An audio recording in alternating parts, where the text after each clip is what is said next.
ज्येष्ठराजं ब्रह्मणां ब्रह्मणस्पत आनस्ब्रह्मण्डोतिविश्वेदसादनम् ॐ महागणाधिपतये नमः।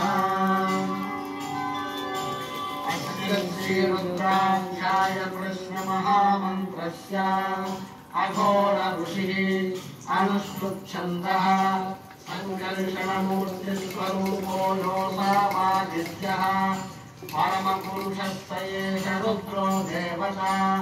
नमः शिवायेति बीजं शिवतरायेति शक्तिः महादेवायेति कीलकम् श्रीसाम्ब सदाशिवप्रसादसिद्ध्यर्थे जपेति नियोगः।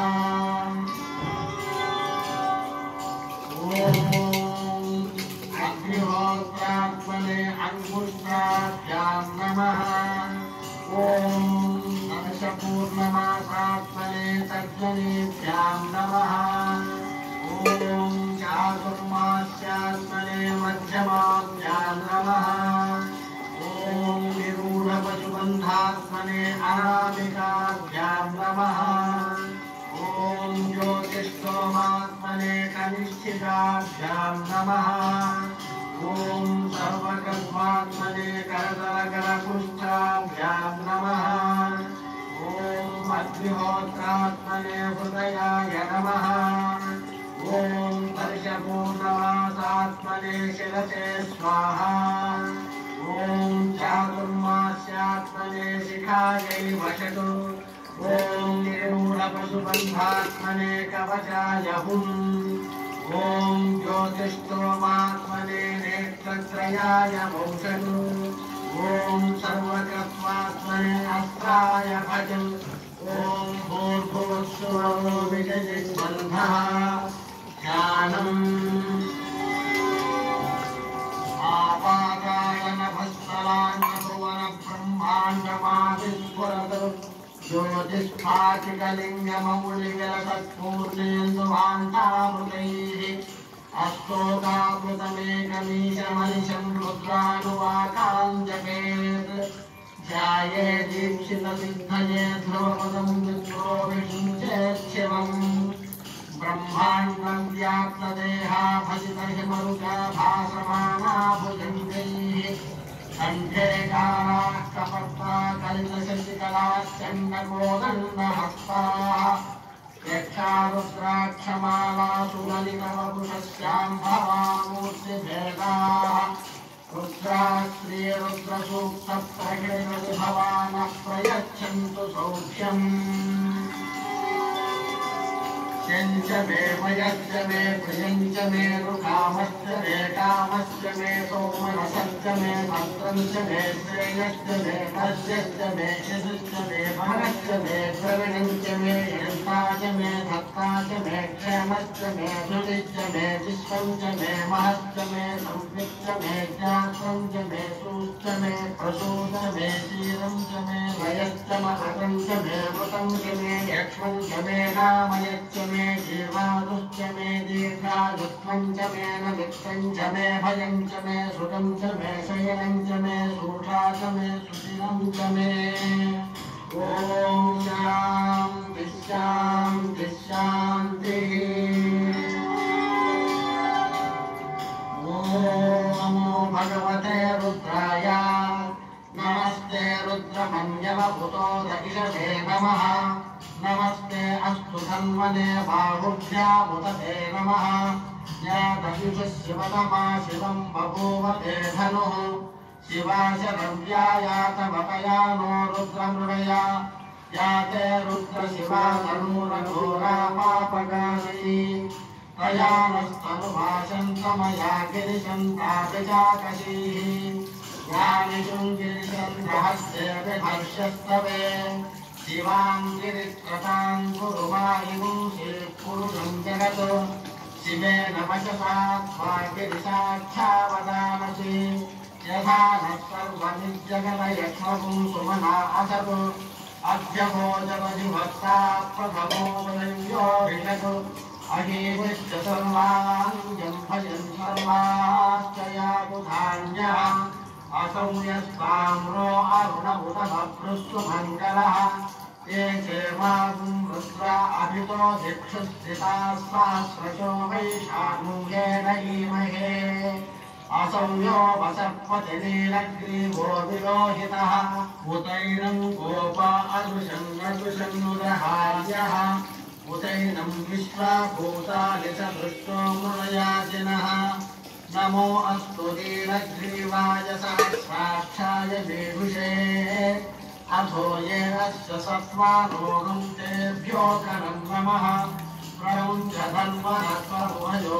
रात्रियोज्याम् याच्यते हस्त इषवः पराता भगवो वव अवतश्च धनुष्वगुं सहस्राक्षसते शुभे निषेध्यसृजानां मुखा शिवो नः सुमना भव स्विद्यं धनुः कपद्दिनो विसर्जो बाणवागुं पुता अनेशन्नस्येषव आहुरस्य निषङ्गतिः याते हेतिर्वीढुष्टमहस्ते बभूवते धनुः तयास्मान् विश्वतस्तमयक्ष्मया परिभुजा नमस्ते अप्वायुधाय नाथकाय विष्णवे उभाभ्यामुदते नमो बाहुभ्यां तव धन्वने परिजेधन्वनो हेभ्यरस्मान् वृणस्तु विश्वतः अधो ययुधिस्तभारे अस्मन्निधेयिनम्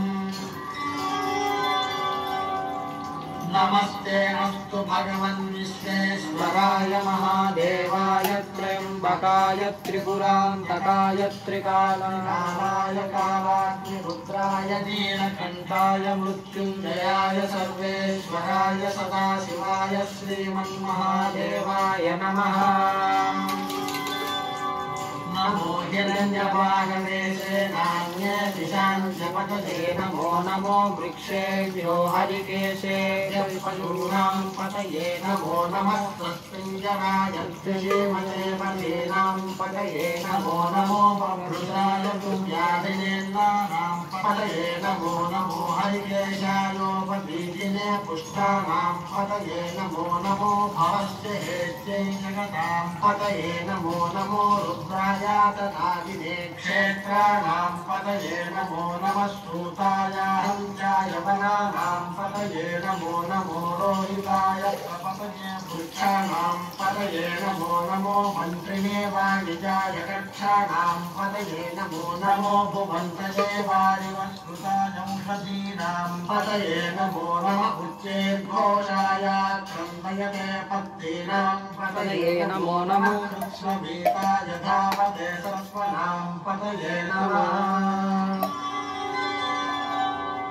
नमस्वमानाय निव्याधिन आव्याधिनीनां पतये नमो नमः ककुभाय निषङ्गिने स्तेनानां पतये नमो नमो निषङ्गिनयुषजमते तस्कराणां पतये नमो नमो वञ्चते परिवञ्चते सायूनां पतये नमो नमो निचेरवे परिचरायारण्यानां पतये नमो नमः सुगादिभ्यो जिहागुंसभ्यो मुष्णतां पतये नमो नमो सिमभ्यो नक्पञ्चरभ्यप्रकुन्द्राणां पतये नमो नमः पुष्णीशिने गिरिचराय कुरुञ्चानां पतये नमो नमः इषुमभ्यो धन्वादिभ्यश्च वो नमो नमः आतन्वानेभ्यः प्रतिदधानेभ्यश्च वो नमो नमः आयच्छद्भ्यो विसृजद्भ्यश्च वो नमो नमोऽस्यभ्यो विद्यद्भ्यश्च वो नमो नमः आशीनेभ्यश्च यानेभ्यश्च वो नमो नमः स्वपद्भ्यो जाग्रद्भ्यश्च वो नमो नमस्तिष्ठभ्यो धावद्भ्यश्च वो नमो नमः सभाभ्यः सभापतिभ्यश्च वो नमो नमो अश्वेभ्यो स्वपतिभ्यश्च वो नमः नमः व्याधिनेभ्यो विविध्यन्तेभ्यश्च वो नमो नमः पुगणाभ्यस्त्रिगुम्हतेभ्यश्च वो नमो नमो वृक्षेभ्यो वृक्षपतिभ्यश्च वो नमो नमो व्रातेभ्यो व्रातपतिभ्यश्च वो नमो नमो गणेभ्यो गणपतिभ्यश्च वो नमो नमो विरूपेभ्यो विश्वरूपेभ्यश्च वो नमो नमो भाग्याक्षुन्नरेभ्यश्च वो नमो नमो रथिभ्यो रथेभ्यश्च वो नमो नमो रथेभ्यो रथपतिभ्यश्च वो नमो नमः सेनाभ्यश्चेनादिभ्यश्च वो नमो नमः शत्रुभ्यश्च सङ्ग्रहेतृभ्यश्च वो नमो नमः तक्षभ्यो रथकारेभ्यश्च वो नमो नमः कुलालेभ्यः कर्मालेभ्यश्च वो नमो नमः पुञ्जिष्टेभ्यो निषादेभ्यश्च वो नमो नमः इषुकृभ्यो कर्मकृभ्यश्च वो नमो नमो मृगयुभ्यश्च वो नमो नमः स्वभ्यश्वपतिभ्यश्च वो नमः नमो भवाय च रुद्राय च नमः सर्वाय च पशुपतये च नमो नीलग्रीवाय च श्रीकण्ठाय च नमः कपर्दिने च व्युक्तकेशाय च नमः सहस्राक्षाय च शतधन्वने च नमो गिरिशाय च शितिभिष्टाय च नमो भीष्टमाय चेषुमते च नमो अश्वाय च वामनाय च नमो कृतये च वर्षीयसे च नमो वृद्धाय च संवृद्ध्वने च नमो अग्नियाय च प्रथमाय च नमः आशवे च गिराय च नमः शीघ्रियाय च शीघ्राय च नमः पूर्व्याय च वस्पन्याय च नमः स्रोतस्याय च दीर्घाय च नमो ज्येष्ठाय च कनिष्ठाय च नमः पूर्वजाय च परजाय च नमो मध्यमाय च अपगर्भाय च नमो धनञ्जाय च पुत्र्याय च नमः सोऽभ्याय च प्रतिशल्याय च नमो याम्याय च क्षेम्याय च नमः पुर्वर्याय च कल्याय च नमः श्रोत्याय च अवसाम्याय च नमो वन्याय च कक्ष्याय च नमः श्रवाय च प्रतिश्रवाय च नमः आशुषेणाय च आशुरथाय च नमः शूराय च वकिन्तते च नमो कर्मिणे च वरोधने च नमो बिल्मिने च कवचने च नमः श्रुताय च श्रुतसेनाय च नमो दुन्दुभ्याय च अनन्याय च नमो धुष्णवे च प्रभुषाय च नमो दूताय च प्रहिताय च नमो निषण्डिने च श्रीमते च नमस्ते च युधिने च नमः स्वायुधाय मानो महान्तमुतमानो अर्भकं मानवुक्षन्तमुतमानवुक्षितम् मानो वधेत्पितरं मोदमातरं प्रियामानस्त्वनुवो रुद्रनीर्षः मानस्तोकेतनये मान आयुषिमानो गोषिमानो अश्वेषु रीर्षः वीरान्मानो रुद्रभाभितो वधीर्हविष्मन्तो नमसा विधेमते आरात्ते गोघ्न उतपूरुषघ्ने क्षयद्वीराय सुम्नमस्मेते अस्तु रक्षाजनो अर्यजदेव यथा च नश्यन्मयच्छद्विपर्हाः स्तुभिः श्रुतं गत्तसतं युवानं मृगं न भेममुपहत्वमुग्रम् मृडाजरित्रे रुद्रस्तवानो अन्यन्ते अस्मन्निवतन्तु सेनाः परिणो रुद्रस्य हेतुर्मृणक्तु परित्वेषस्य दुर्मतिरघायोः अवस्थिरा भगवद्भिस्तनुष्वमीढस्तोकायतनयाय मृदया नीढुष्टमशिवतमशिवो नः सुमना भव परमे वृक्ष आयुधं निधाय कृत्तिं वसान आचरपिनाकं बिभ्रदागहि विकिरितविलोहित नमस्ते अस्तु भगवः यास्ते सहस्रगुंहेतयोन्यमस्मन्निवपन्तु ताः सहस्राणि सहस्रदा बाहुवोस्तव हेतयः तासामीशानो भगवः पराचीना मुखाकृति सहस्राणि सहस्रशो ये रुद्रादिभूम्याम् एकागुं सहस्रयोजने वठन्वानि तन्मसि अस्मिन्महत्यन्नवेऽन्तरिक्षे भवाधि नीलग्रीवास्यतिकण्ठाः सर्व अनाक्षमाजनाः नीलग्रीवास्यतिकण्ठादिवगुं रुद्रामुपस्थिताः ये वृक्षेषु सस्मिञ्जरा नीलग्रीवा विलोहिताः ये भूतानामधिपतयो विशिता चक्रवर्तिनः ये अन्येषु विविच्यन्ते पात्रेषु पिबतो जनान् ये पदां पथिरक्षय ऐलभुतायं युधः ये दीर्घानि प्रचरन्ति सुरावन्तो निषञ्जिनः य एतावन्तश्च भूयागुंसश्च दिशो रुद्रावितस्थिरे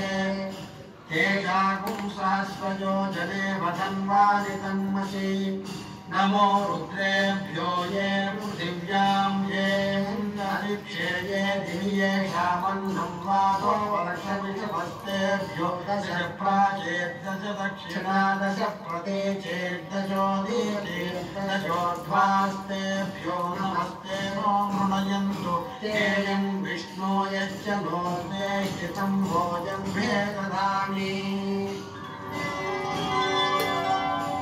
त्र्यम्बकं यजामहे ये ते सहस्रमयुतं पाशामृत्यो हत्याय हन्तवे तान् यज्ञस्य मायया सर्वानवयजामहे मृत्यवे स्वाहा मृत्यवे स्वाहा ॐ नमो भगवते रुद्राय विष्णवे मृत्युञ्जय पाहि प्राणानां गन्धनस्य रुद्रो माविशाम्बरः येनान्येनाप्यायस्व नमो रुद्राय विष्णवे मृत्युं मे पाहि मम मृत्युर्नश्य त्वायुर्बध्यताम् ॐ शान्ति शान्ति शान्तिः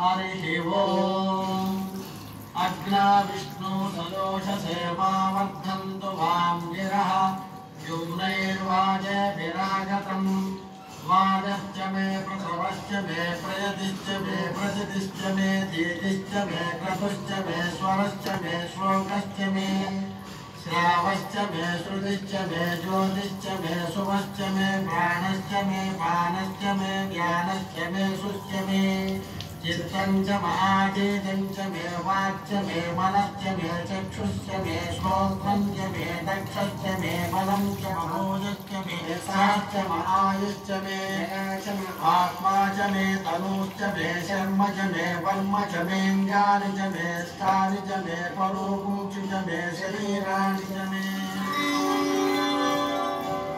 ज्येष्ठं च महाधिपत्यं च मे मन्युश्च मे भामश्च मे मश्च मे म्भश्च मे जयमा च मे महिमा च मे परिमा च मे प्रतिमा च मे